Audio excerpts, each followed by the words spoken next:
দেশের গুরুত্বপূর্ণ স্থাপনায় জঙ্গি হামলার আশঙ্কার কথা জানিয়েছে police. Counter terrorism and transnational crime unit CTTC বলছে, এরই মধ্যে তদন্তে নেমেছে আইনশৃঙ্খলা বাহিনী।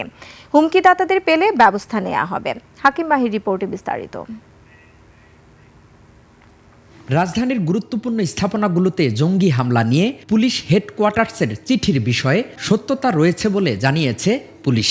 সংবাদ সম্মেলনে বিষয়টি নিশ্চিত করেন সিটিটিসি বিভাগের যুগ্ম পুলিশ কমিশনার মুন্সি শাহাবুদ্দিন। আমরা আমাদের যে আমরা কাজ করছি। তিনি জানান, তথ্যটি পাওয়ার পর থেকেই তদন্তে নেমেছে আইনশৃঙ্খলা বাহিনী। হুমকিদাতাদের পেলে ব্যবস্থা নেবে পুলিশ। তা আমাদের আমরা সিকিউরিটি প্ল্যানিং অনুযায়ী অ্যাকর্ডিংলি যে স্থানগুলো এসেছে, তথ্য এসেছে, আমরা এই বিষয়ে কাজ করব। সুতরাং আমরা পেলে অবশ্যই ব্যবস্থা নেব। ইতোমধ্যে হুমকি পাওয়া গুরুত্বপূর্ণ স্থাপনাগুলোতে নিরাপত্তা জোরদার করা হয়েছে বলেও জানান এই পুলিশের কর্মকর্তা। ঢাকা মেট্রোপলিটনে কাজ করছি, ঢাকা মেট্রোপলিটন নিয়েই আমরা ব্যবস্থা নেব। এদিকে গুরুত্বপূর্ণ স্থাপনাগুলোতে নিরাপত্তা জোরদার হয়েছে কিনা জানতে সংসদ ভবনের প্রবেশ গেটগুলোতে গেলেও সেখানে তেমন আইনশৃঙ্খলা বাহিনীর তৎপরতা লক্ষ্য করা যায়নি।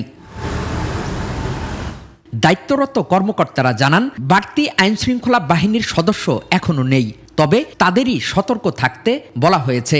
আমাদের পুলিশ হেডকোয়ার্টার থেকে নির্দেশনা দেওয়া হয়েছে, বিভিন্ন স্থাপনায়, গুরুত্বপূর্ণ স্থাপনায় হামলা হওয়ার আশঙ্কার জন্য আমাদের ঊর্ধ্বতন কর্তৃপক্ষরা বলছে যে ভালোভাবে ডিউটি করার জন্য। হাকিম মাহি, 21 টেলিভিশন, ঢাকা।